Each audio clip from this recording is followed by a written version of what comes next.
위고비요. 저는 솔직히 추천드리지 않아요. 부작용에 요요까지 돈 쓰고 고생하고 얻는 건 없고, 그래서 저는 사실 추천드리지는 않습니다. 안녕하세요. 다이어트 멘토 한의사 김은아입니다. 일단은 좀 충격적인 이야기로 시작을 한번 해볼게요. 위고비가 평균적으로 체중 감량이 약 15% 정도 가능하다는 사실 알고 계셨나요? 이야기만 들으면 굉장히 환상적인 숫자죠. 하지만 이게 정말 좋은 일만 있을까요? 숫자로만 보면 굉장히 기적적인 숫자이지만 마냥 그렇지만은 않습니다. 오늘은 병원에서 잘 알려주지 않는 위고비의 장점부터 부작용까지 아주 속 시원하게 모두 다 말씀드려 보겠습니다. 위고비는 이제 주사형 비만 치료제인 삭센다를 만들었던 회사에서 만들어낸 주사형 비만 치료제이고요. 당뇨 치료제로 사용을 하던 중에 이제 부작용으로 체중이 빠진다는 결과가 밝혀졌죠. 그래서 복용 방법이나 용량을 좀 변경을 해서 새로 만들어지는 비만 치료제입니다. 위고비의 주된 성분들은 세마글루티드인데요. 얘네들은 당뇨 치료를 위해서 사용되는 GLP-1과 비슷한 역할을 하게 되는 유사체입니다. 이 GLP-1은 음식을 먹었을 때 혈당을 떨어뜨려주는 역할을 하기도 하고요. 그 다음에 위장에서 소화가 돼서 식이장으로 넘어가는 속도를 지연시켜주는 역할을 하게 돼요. 그러면 이제 위장에서 음식이 머무는 속도가 훨씬 늘어나게 되겠죠. 그래서 훨씬 포만감이 오래 가게 되고요. 이로 인해서 식욕도 떨어질 수 있는 그런 효과를 가지고 있습니다. 위고비의 주된 성분인 세마글루티드 역시 GLP-1과 동일한 역할을 하기 때문에 위고비를 복용하게 되시면 그런 효과를 가져가실 수가 있다고 알려져 있습니다. 이 위고비가 인기를 끌게 된 건 유명한 삭센다가 평균적으로 한 56주간의 임상실험 결과 동안에 대략 한 8% 정도의 체중 감량 효과가 보였다는 연구 결과가 있었는데, 위고비는 무려 68주간 임상실험을 했을 때 평균적으로 대략 15%의 약 2배가 되는 체중 감량 효과가 있다고 알려졌기 때문에 굉장히 선풍적인 인기를 끌게 됐습니다.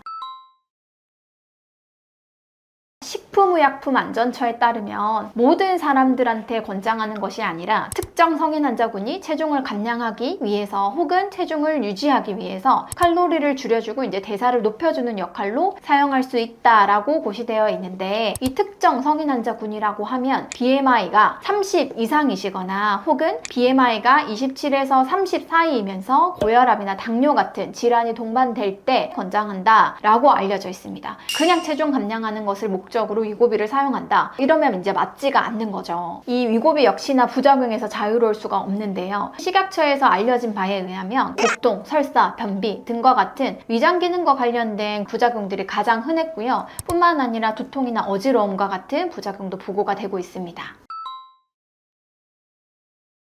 첫 번째는 갑상선과 관련된 병력이 있으셨다거나 혹은 가족력으로 갑상선암이 있으신 분들은 피하시는 것이 좋겠습니다. 이 위고비가 동물 실험에서 갑상선과 연관이 있다라는 연구 결과가 있었기 때문에 이와 같은 질환이 있으셨던 분들은 아무래도 주의를 해서 투여를 하시는 것이 중요하겠고요. 두 번째는 급성췌장염이나 만성췌장염 병력이 있으셨던 분들에게는 조금 주의가 필요한 상황입니다. 미국에서 위고비로 인해서 급성췌장염으로 사망까지 이르는 보고들도 있기 때문에 위고비를 사용하시는 와중에 상복부 통증이라든지 구토라든지 급성췌장염과 관련된 증상이 있으시다면 빠르게 위고비를 중단하시기를 권장드립니다. 세 번째는 현재 당뇨가 있어서 당뇨약을 투여하고 계신 분들도 피하시는 것이 좋겠습니다. 당뇨 환자분들이 이미 인슐린 혹은 설폰 요소제들을 사용을 하고 계시다면 함께 이제 위고비를 사용하게 되실 경우에는 위고비 역시 원래 당을 떨어뜨리는 성분을 가지고 있기 때문에 지나치게 혈당을 떨어뜨릴 수가 있어 어지러움이나 혈당과 관련된 문제들이 생길 수가 있기 때문에 당뇨로 인해서 이미 당뇨약을 복용하고 계신 분들은 조금 조심해서 투여를 하시는 것이 좋을 것으로 보이고요. 당연히 임산부나 수유부들은 지금 현재는 금기하시는 것이 중요하겠습니다.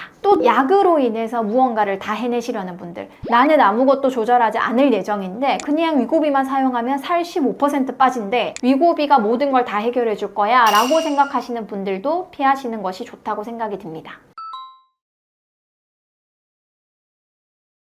이런 분들 같은 경우에는 한약으로 다이어트가 가능합니다. 사실 이제 약물로 인한 다이어트는 지속하기가 굉장히 어려운 단점들이 있거든요. 특히나 강력한 식욕 억제제들 같은 경우에는 약을 중단하신 이후에 대부분은 요요를 맞이하는 것이 대다수인데요. 가장 중요한 것들은 약물을 복용하실 때 건강한 식습관이나 건강한 생활 습관들을 만들어 나가는 것들이 굉장히 중요합니다. 이때 이제 다이어트 한약들이 굉장히 도움을 드릴 수가 있는 부분인 거고요. 이렇게 말씀드리면 다이어트 한약도 결국은 다이어트 약물 아닌가요? 라고 생각을 하실 수도 있습니다. 그런데 상대적으로 다이어트 한약으로 다이어트를 하셨을 때 부작용이 적은 이유는 다이어트 한약은 나의 문제가 있는 부분들을 보완할 수 있는 한약재들을 같이 구성을 할 수가 있거든요. 이런 올바른 다이어트 방법에 대한 사고를 가진 의료인들과 함께 약을 처방을 받으셔서 다이어트를 하신다면 단순히 신체 보강뿐만 아니라 건강한 생활 습관이나 식습관을 잡는 데도 굉장히 도움을 드리기 때문에 유지도 훨씬 쉬운 것이 사실입니다. 그래서 기본적으로 본인의 건강 상태에 문제가 있으신 분들은 반드시 본인의 몸을 보완해 줄 수 있는 다이어트 한약을 처방을 받으셔서 다이어트를 하시기를 꼭 권장드리고 있습니다.